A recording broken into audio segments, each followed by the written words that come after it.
Bon, eh bien, nous voici de retour sur le plateau de la Grande Team pour la troisième et ultime période de l'émission. Je vous rappelle qu'on est toujours en compagnie de notre invité de la soirée, Laurent Kissiedou, footballeur professionnel. Il nous vient tout droit des États-Unis.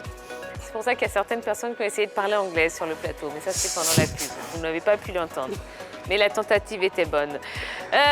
Non, c'est pas de Roger Stéphane que je parle. Non, non, pas du tout. Yes, we can.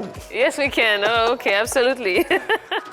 Allez, on va maintenant parler donc, de Kun Aguero. Oui, c'est notre dernier sujet de la soirée. Attaquant hors norme, Kun Aguero, donc, qui a été obligé de ranger les crampons un petit peu plus tôt que prévu par lui et au grand désespoir de ses fans. On va suivre cet élément vidéo et on en parle juste après. Pardon. Ah, ce soir. Je suis désolée, je ne ris pas pour le sujet. Non, non. Donc revenons à des choses très sérieuses, s'il vous plaît. Donc mauvaise nouvelle. Voilà, la mauvaise nouvelle, elle est tombée pour Kun Aguero. Alors Laurent, je vais me tourner d'abord vers vous. Comment vous avez appris cette nouvelle? Donc, problème cardiaque et il doit arrêter sa carrière. Pour tout footballeur, d'abord, c'est un grand choc. Kun Aguero, pour nous, c'est une légende. C'est quelqu'un qui nous a fait vibrer. C'est quelqu'un qui nous a fait courir dans tous les sens. Du coup, le voir arrêter sa carrière comme ça, c'est hard. Oui, c'est difficile. Grosse perte, n'est-ce pas? Oui, c'est des pleurs, désolation, beaucoup de peine pour lui, pour ses proches, mais aussi pour son club, le FC Barcelone, qui comptait vraiment sur lui pour essayer de se relever.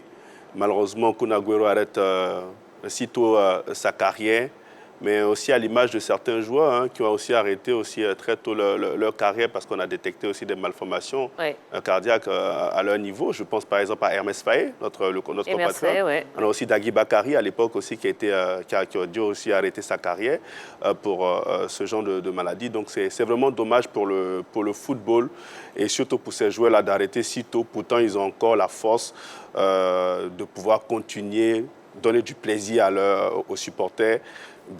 Mais c'est aussi ça la vie, à un moment donné, il faut savoir prendre des décisions et il a dû arrêter aux grandes dames de tout le monde. Alors, bon, c'est vrai qu'il quitte les terrains pour se concentrer sur sa guérison, mais est-ce qu'il ne serait pas probable de le revoir peut-être un jour, même si ce n'est pas forcément... Champion du monde en 1994 avec le Brésil, à une époque où Ronaldo R9 n'avait que 17 ans. Il me faisait penser à lui, oui, c'était un génie. Et puis le Barça comptait sur lui, malheureusement, il part.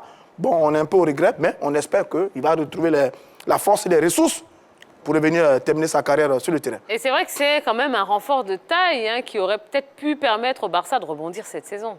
Effectivement, parce qu'on le sait, c'est un grand attaquant, c'est quelqu'un devant les buts qui est très clinique. On sait que le Barça avait besoin quand même de se relancer au niveau des attaquants. Donc, venu tout droit de Manchester City, il commençait à bien s'intégrer dans ce groupe du FC Barcelone. Donc, le voir arrêter quand même, ça freine un peu les ambitions du FC Barcelone parce qu'il était bien parti quand même pour essayer de permettre au FC Barcelone de remonter quand même. Bon, la vérité, il n'a pas joué beaucoup, il n'a pas marqué beaucoup. Le Barça a d'autres problèmes. Non, le Barça a d'autres problèmes. Il ne faut pas mélanger ça au Barça.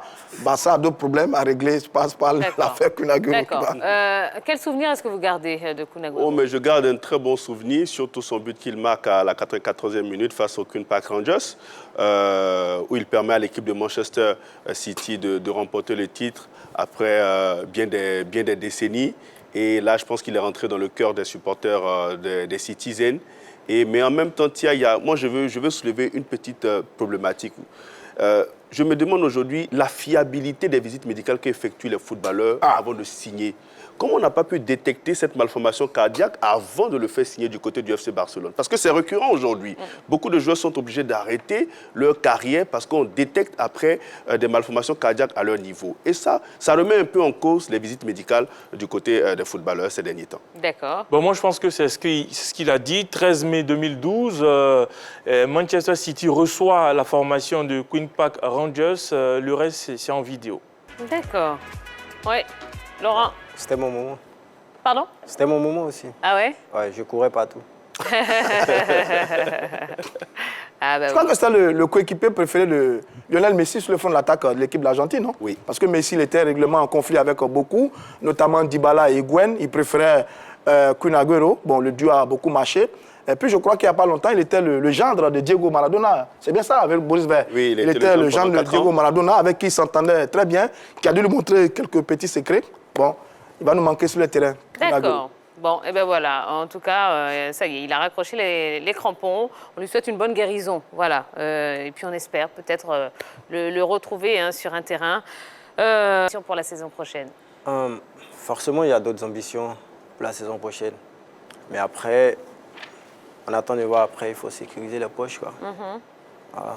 Donc peut-être vous relancer ici en Côte d'Ivoire, c'est pas envisageable? Pourquoi pas, mais le timing, c'est pas trop le temps. C'est-à-dire? Ne me permet pas. Bon, actuellement, la Ligue 1 a déjà commencé. Je ne sais même pas quand est-ce qu'ils ouvrent le mercato. Ici, En janvier? en janvier. Ah non, moi, je ne serai pas là en janvier. On y est là. Moi, je ne serai pas là en janvier, moi. C'est le moment de commencer à prendre contact avec des clubs ici. Bon, OK. Donc, les contacts sont là. Eh ben voilà. Bon, ben très bien. Ben, en tout cas, merci beaucoup d'être passé nous voir sur le plateau de la Grande Team. On a l'habitude de le dire, ben, une fois qu'on passe ici, on est ici chez soi, on est ici à la maison, donc n'hésitez pas, quand vous voulez, eh ben, vous venez nous rendre une petite visite, ça nous fera plaisir.